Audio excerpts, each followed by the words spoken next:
Hey, what's up, gamers? This is Skelemystyk. I am here today in Omen Stribog's cave with the mighty Ivan to talk to you all about something that has come to my mind, kind of come to my attention in between doing all these runs for Omen's Drops List. Now, mind you, Omen's Drops List is not quite done yet. I know several of you have been tapping your toes and asking me when it's going to be done and when it's going to be done, and it will be, I promise, very soon.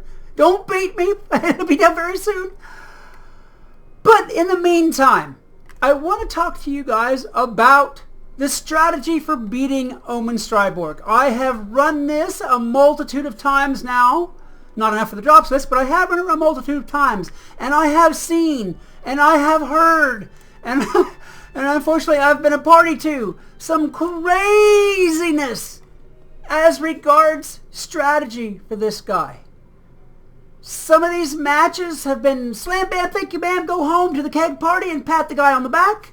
And some of them have been long, epic, seemingly year-long ordeals.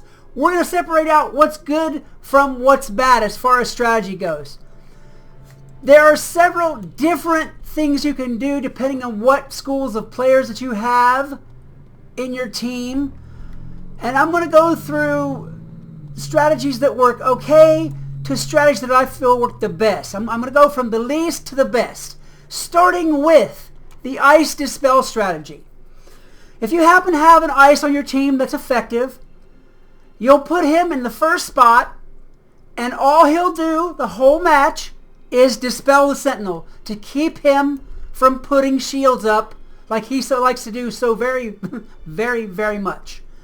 Now, there are drawbacks to this strategy. Those drawbacks are, if you have a death and or a myth in your team, the life character will still cast death and myth shields and absorbs every time she heals. So, it will keep the Sentinel shields off of him, and it will keep him from using other school shields, the elemental shields, on the other opponents. So it does work in that respect, but there are those drawbacks that I mentioned. So it's an okay strategy, and it does work.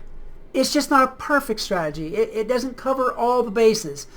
There isn't really yet a strategy that covers all the bases, even though some of them get pretty good, and we're going to get to them as we go. Now, the next one, let me step back for just a minute. On that Ice Dispel strategy, you can pretty much have any of the other schools in there that you want.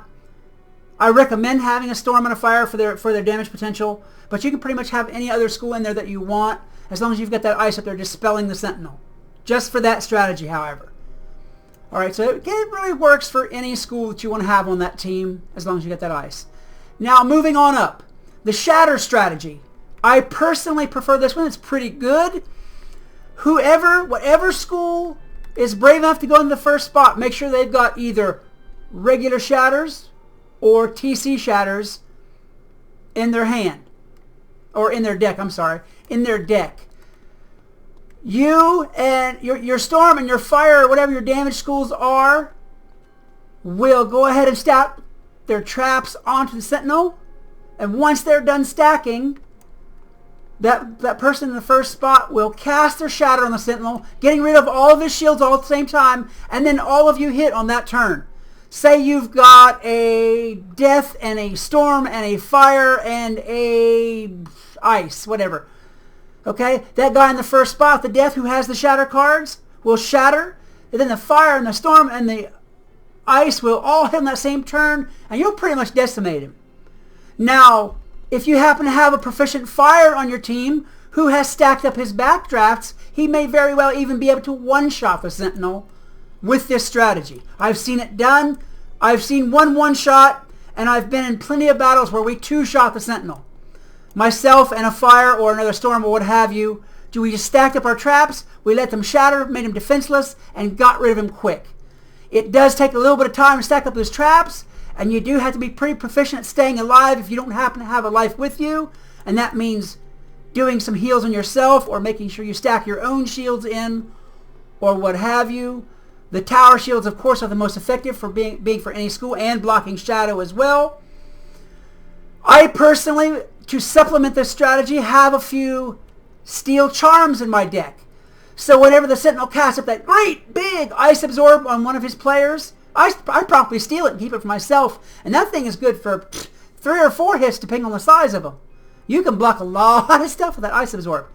Anyhow, this is probably the most commonly and used or easy to use strategy is the Shadder Strategy. Having that one character up front there that does the shattering while the rest of you who have traps stacked on can hit.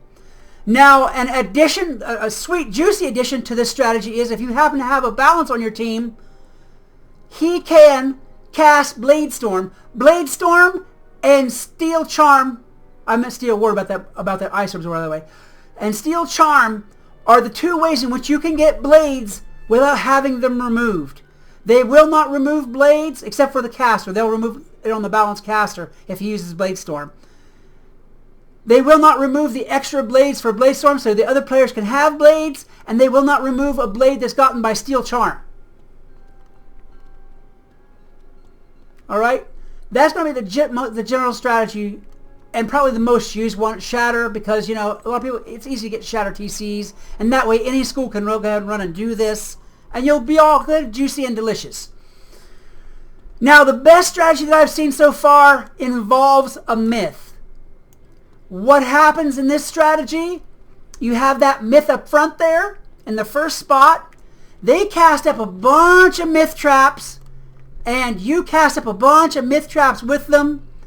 And then in the middle there, whenever you've got enough myth traps on, you cast to convert Storm to myth, if you have the Storm player in there. And then you start stacking on Storm traps. So what happens whenever you hit is the myth player will cast Mystic Colossus. He'll not only do damage, but he'll in effect cast a Shatter on every member of the enemy team. And then you will come in and do your Storm hit, say Bugs. Bugs is probably the best choice for this.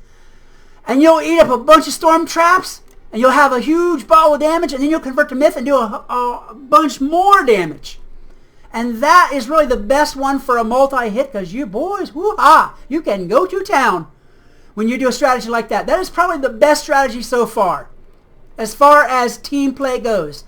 I am working on a solo strategy for this, but right now the pip count is just too hard to get over, and that means that the enemy team they had too many pips and too many turns versus your one turn to make it really viable at this time. If they come up with maybe a Shadow Dispel or something like that, it might change the working mechanics of this and make it soloable, but so far the best I've been able to do is get it down to a 2-man teamwork. And I will probably cover that 2-man strategy in another video. That's really an advanced strategy, and you really, really need to have your ducks in a row to do that one. But for now, those are the best team strategies that I have seen. Don't believe people. If you come into a fight and people tell you, okay, we're going to attack Omen first, and then we're going to kill the life, and I've actually heard this as a strategy. We're going to attack Omen first, then we're going to kill the life, and then we're going to kill the Sentinel. Flee the battle, save yourself a lot of heartbreak, because you will be fleeing from dying a lot. A lot. Don't do it. If you happen to have another strategy that really does work, because I haven't really heard of a lot of really good ones out there, by all means, get a hold of me in the comments and we'll talk about it, we'll hash it out, and we'll even test it. I would really love to have a whole book full of good working strategies to put Omen down and get his stuff for everybody.